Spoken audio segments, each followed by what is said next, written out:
Hey everyone, and welcome as we continue our study through the New Testament, looking at the New Testament church. And today we're going to be in Hebrews. We're going to start Hebrews 9.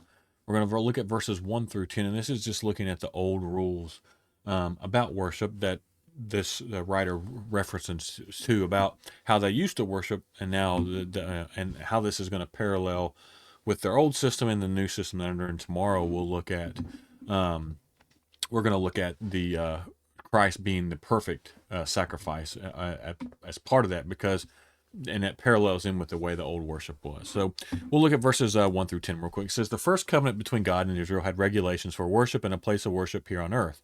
There were two rooms in the tabernacle. In the first room, there was a lampstand and a sacred loaves of bread on the table. This room was called the holy place. Then there was a curtain, and behind that curtain was the second room called the most holy place. In that room, where a gold incense altar and a wooden chest called the Ark of the Covenant, which was covered with gold on all sides. Included inside the ark were a gold jar containing manna, Aaron's staff that sprouted leaves, and the stone tablets of the covenant. Above the ark were the cherubim of divine glory, whose wings stretched out over the ark's cover, the place of atonement. But we cannot explain these things in detail now. When these things were all in place, the priests regularly entered the first room, as they performed their religious duties. But only the high priest ever entered the most holy place, and only once a year. And he always offered blood for his own sins and for the sins of the people who had committed in ignorance. By these regulations, the Holy Spirit revealed that the entrance of the most holy place was not freely open as long as the tabernacle and the system it represented was still in use. This is an illustration pointing to the present time, for the gifts and sacrifices that the priests offer are not able to cleanse, excuse me, the consciences of the people who bring them. For the old system deals only with food and drink and various cleansing ceremonies, physical regulations that were in effect only until a better system could be established. And so, what this section is arguing and looking at is the death that Christ's death, right? The sacrifice in the new covenant is superior to the sacrifices of the old covenant. And we're going to see that. That's what we're going to look at tomorrow. But today sets up what we're going to look at tomorrow, which is Christ being the better sacrifice, right? And so the author describes the tabernacle. It was a tent with two rooms, right? And I'm not going to go into all the details of this because we just read a lot of the details of it. But like I said, it had two rooms. One was the holy place. One was the holy of holies, or the most holy place. And they had this curtain in between them. And only the high priest could go into the most holy, and only once a year. And that was on the Day of Atonement. If anyone entered that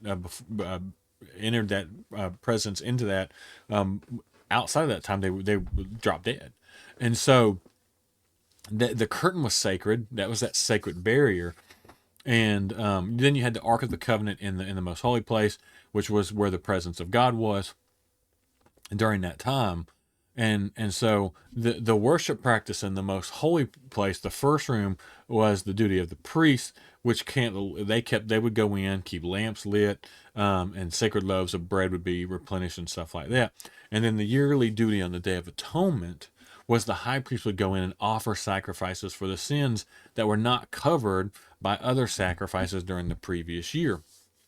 And so it was kind of this big thing that they would go in and do once a year.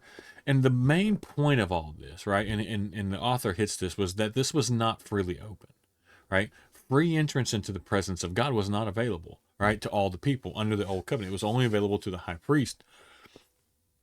And so the outer room of the tabernacle, which served as the sacred barrier, keeping the people from the presence of God, was symbolic of the whole system, right? You had this whole system that just was keeping people from coming into the presence of God because of the condition, the sinful condition.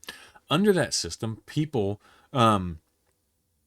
were kept out of the presence of God rather than let into it. Like under the new covenant, we lead people into the presence of God, right? We are the holy temples, right? The God lives in us now. We're the holy of holies, and so it's a completely different system that we're under. And so the illustration here, he's saying this is an illustration, and the problem with the gifts, the sacrifice that were given, they weren't able to cleanse the conscience of the people, because it wasn't enough. It was enough just to kind of roll it along one year after another until Christ come along. So the old system only dealt with physical stuff, right? The physical regulations, but it couldn't deal with the condition of the heart.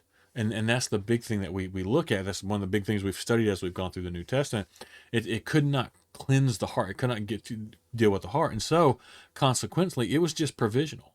It was only intended to last until Christ came. And so that's why it was set in place until Christ came, and he would establish a better system.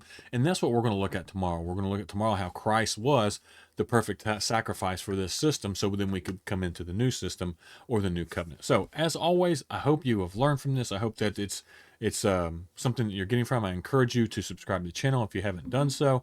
And as always, I appreciate everyone who takes time to watch, and I hope y'all have a wonderful day.